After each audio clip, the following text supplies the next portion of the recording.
नमस्कार दोस्तों, आप सभी विद्यार्थियों का एक बार फिर से स्वागत है एनसीईआरटी एजुकेशन लैब में। यदि इस चैनल पर आप नए हैं, चैनल को सब्सक्राइब कर दीजिए और बेल आइकन को भी दबा दीजिए ताकि जब हम वीडियो अपलोड करें तो सबसे पहले नोटिफिकेशन आपको मिले। तो इस वीडियो में मैं आप लोगों का आकांक्षा का क्वेश्चन बताने वाला हूं दोस्तों कि आकांक्षा में क्वेश्चन किस प्रकार से पूछा जाता है, और साथ ही साथ में ये बोर्ड में भी काम आएगा दोस्तों। बोर्ड में भी ये काम आएगा, बोर्ड एग्जाम में भी काम आएगा।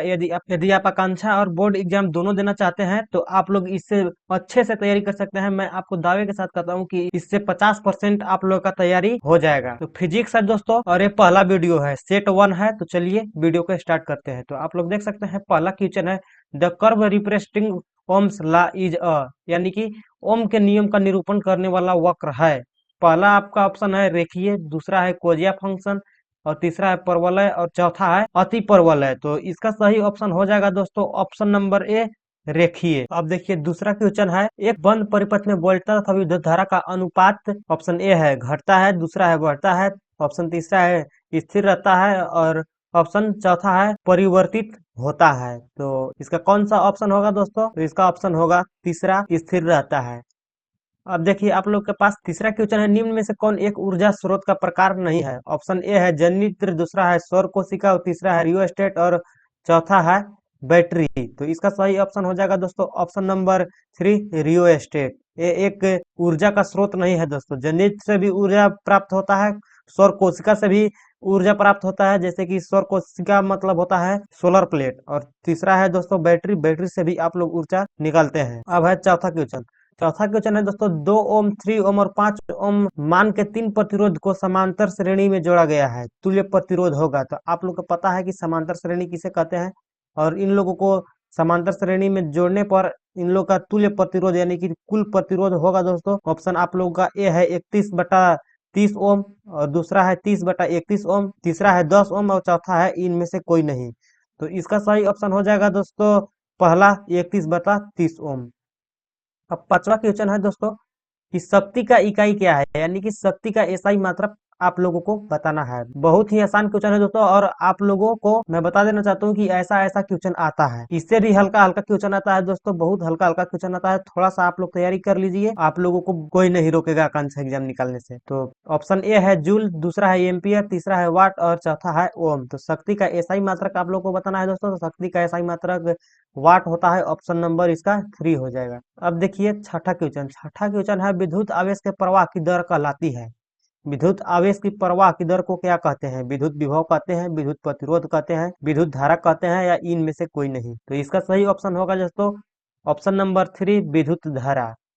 अब है आप लोग के सातवां क्वेश्चन, एक चालक तार का प्रतिरोध व्युत्क्रमानुपाती होता है, इसकी लंबाई का, अनुप्रस्थ छेद के क्षेत्रफल का, और तीसरा है तापकरण का, और चौथा है इनमें से कोई नहीं। तो इसका सही ऑप्शन आप लोगों को बताना है दोस्तों कि कौन सा होगा। तो इसका सही ऑप्शन होगा दूसरा, अनुप्रस्थ छेद के क्षेत्रफल का, यानी कि अनुप्रस्थ काट का क्षेत्रफल जो होता है दोस्तों वो प्रतिरोध के व्युत्क्रमानुपाती होता है। अब देखिए आठवां क्वेश्चन है, अवतल दर्पण में प्रतिबिंब का आकार निर्भर करता है, किस पर निर्भर करता है? वस्तु के साइज पर, वस्तु की स्थिति पर, वस्तु की आकार पर, और चौथा है वस्तु द्वारा घेरे गए क्षेत्रफल पर। तो इसका सही ऑप्शन होगा दोस्तों ऑप्शन नंबर 2, वस्तु की स्थिति पर। अवतल दर्पण में वस्तु की स्थिति पर निर्भर करता है कि वस्तु को आप दर्पण से कितने दूरी पर रखे हैं। अब देखिए नवा क्वेश्चन है, आवर्धक कांचों की शक्ति दिया जाता है। ऑप्शन पहला है आप लोग के सामने एफ प्लस डी द्वारा, दूसरा है ए प्लस डी बटा एफ द्वारा, और तीसरा है डी माइनस एफ द्वारा, और चौथा है 1 प्लस एफ डी द्वारा। तो इसका सही ऑप्शन होगा दोस्तों दूसरा, 1 प्लस डी बटा एफ द्वारा। आवर्धक कांचों की शक्ति इसी प्रकार से दिया जाता है। ये सूत्र होता है जिससे आप लोगों का आवर्धक जो कांच होते हैं, बड़े बड़े कांच जो होते हैं, उनका शक्ति इसी से दिया जाता है। अब है 10वां क्वेश्चन। 10वां है, मानव नेत्र में प्रतिबिंब तैयार होता है। ऑप्शन ए है रेटिना के पीछे, दूसरा है रेटिना के सम्मुख, तीसरा है रेटिना पर, और चौथा है लेंस तथा रेटिना के बीच। तो इसका ऑप्शन सही होगा ऑप्शन नंबर 3, रेटिना पर। मानव नेत्र में प्रतिबिंब जो होता है वो रेटिना पर ही बनता है। आप लोगों को ये पता है, कक्षा 10 का सवाल है। अब देखिए प्रश्न 11 है, अपसारी लेंस के लिए फोकस दूरी होता है धनात्मक, ऋणात्मक, शून्य या अनंत। फोकस दूरी अनंत तो होता नहीं है, शून्य होता नहीं है, आप लोगों को अच्छे से पता है। और धनात्मक होगा या ऋणात्मक होगा, आप लोगों को दो ऑप्शन में से कोई एक को बताना है। तो मैं आप लोगों को बता देना चाहता हूँ कि इसका ऑप्शन नंबर 2 होगा ऋणात्मक। अपसारी लेंस का जो फोकस दूरी होता है दोस्तों वो ऋणात्मक होता है। अब है 12 क्वेश्चन है, खुरदुरे सतह द्वारा परावर्तन कहलाता है, यानी कि खुरदुरे सतह पर जो परावर्तन होता है वो नियमित परावर्तन होता है या अनियमित परावर्तन होता है, या नियमित अपवर्तन होता है या अनियमित अपवर्तन होता है। यहाँ परावर्तन पूछा है दोस्तों, तो यह अपवर्तन तो होगा नहीं। ऑप्शन नंबर 3 और 4 ऐसे ही खत्म हो गया। अब आप लोग को बताना है दो ऑप्शन में से कि नियमित परावर्तन होता है या अनियमित परावर्तन होता है। तो जो खुरदरे सतह होता है दोस्तों वो बहुत खुरदरा होता है, अनियमित परावर्तन हो जाएगा दोस्तों ऑप्शन नंबर 2। अब 13 क्वेश्चन है, अपवर्तन के दौरान वह मात्रा जो परिवर्तित नहीं होता है। अपवर्तन जो होता है दोस्तों, अपवर्तन के दौरान वो क्या है जो अपरिवर्तित रहता है, यानी कि परिवर्तन उसमें नहीं होता है। दिशा, चाल, आवृत्ति और तरंग दैर्घ्य। तो इसका सही ऑप्शन होगा दोस्तों आवृत्ति। अपवर्तन के दौरान आवृत्ति जो है वो आवृत्ति चेंज नहीं होता है। अब है 14 क्वेश्चन है दोस्तों, नेत्रिका की तुलना में यौगिक सूक्ष्मदर्शी में अभिदृश्यक लेंस में है ऋणात्मक फोकस दूरी, शून्य फोकस दूरी, छोटी फोकस दूरी या बड़ी फोकस दूरी। तो नेत्रिका की तुलना में यौगिक सूक्ष्मदर्शी जो होता है दोस्तों उसमें छोटी फोकस दूरी होता है। तो इसका सही ऑप्शन हो जाएगा ऑप्शन नंबर 3, छोटी फोकस दूरी।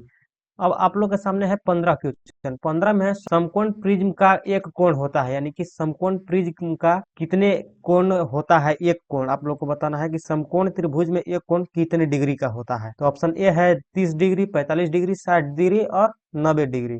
तो इसका सही ऑप्शन हो जाएगा दोस्तों ऑप्शन नंबर 3, 90 डिग्री। समकोण से आप लोग याद रखिएगा, समकोण मतलब होता है 90 डिग्री। आप लोगों को पता है समकोण त्रिभुज आप लोग पढ़े होंगे, तो समकोण का मतलब होता है 90 डिग्री। अब है 16 क्वेश्चन। 16 है कि लेंस द्वारा अपवर्तन के बाद मुख्य अक्ष के समांतर किरण गुजरती है प्रकाशित केंद्र द्वारा, शीर्ष द्वारा, फोकस बिंदु द्वारा या क्रोड द्वारा। लेंस में जो अपवर्तन के बाद मुख्य अक्ष के समांतर किरण होती है दोस्तों वो जो है फोकस बिंदु द्वारा गुजर जाती है। अब है आप लोग के पास 17 क्वेश्चन, यदि किसी लेंस की शक्ति 2 डायोप्टर है तो फोकस दूरी क्या होगा। तो आप लोगों को लेंस का फॉर्मूला पता होना चाहिए दोस्तों। तो इसका सही ऑप्शन हो जाएगा ऑप्शन नंबर 1, 0.5 पर मीटर। अब देखिए 18 क्वेश्चन है, आपतन कोण यानी कि साइन आई तथा परावर्तन कोण साइन आर का अनुपात है न्यूटन का नियम, परावर्तन का नियम, गुरुत्वाकर्षण का नियम या स्नेल का नियम। तो इसका सही ऑप्शन होगा दोस्तों स्नेल का नियम होता है साइन आई बटा साइन आर। आप लोगों को अच्छे से पता होना चाहिए।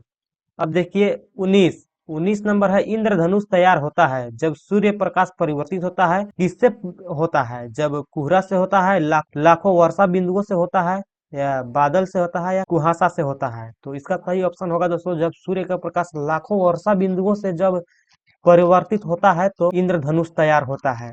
आप लोगों देखे होंगे कि जब वर्षा होता है तभी इंद्रधनुष तैयार होता है। अब देखिए 20 क्वेश्चन है, अपवर्तनांक का एसआई मात्रक आप लोगों को बताना है पर मीटर, दूसरा ऑप्शन है मीटर पर सेकेंड, और तीसरा है पर सेकेंड, और चौथा है इनमें कोई नहीं। तो इसका सही ऑप्शन होगा दोस्तों इनमें से कोई नहीं। अपवर्तनांक का एसआई मात्रक इनमें से कोई नहीं है दोस्तों। अपवर्तनांक का एसआई मात्रक होता ही नहीं है दोस्तों, यह एक अदिश राशि है। तो इस वीडियो में बस इतना ही। अब मिलेंगे नेक्स्ट वीडियो में। आप लोग का ऐसे ही मैं तैयारी कराते रहूंगा दोस्तों। इस आप लोगों को बहुत सारा क्वेश्चन मिलेगा, फिजिक्स का है, केमिस्ट्री है, बायोलॉजी है, मैथ है, आप लोगों का सभी का क्वेश्चन मिलेगा दोस्तों। और आप लोग अच्छे से बोर्ड की तैयारी प्लस में आकांक्षा का तैयारी कर सकते हैं। तो इस वीडियो में बस इतना ही। अब मिलेंगे नेक्स्ट वीडियो में, तब तक के लिए जय हिंद।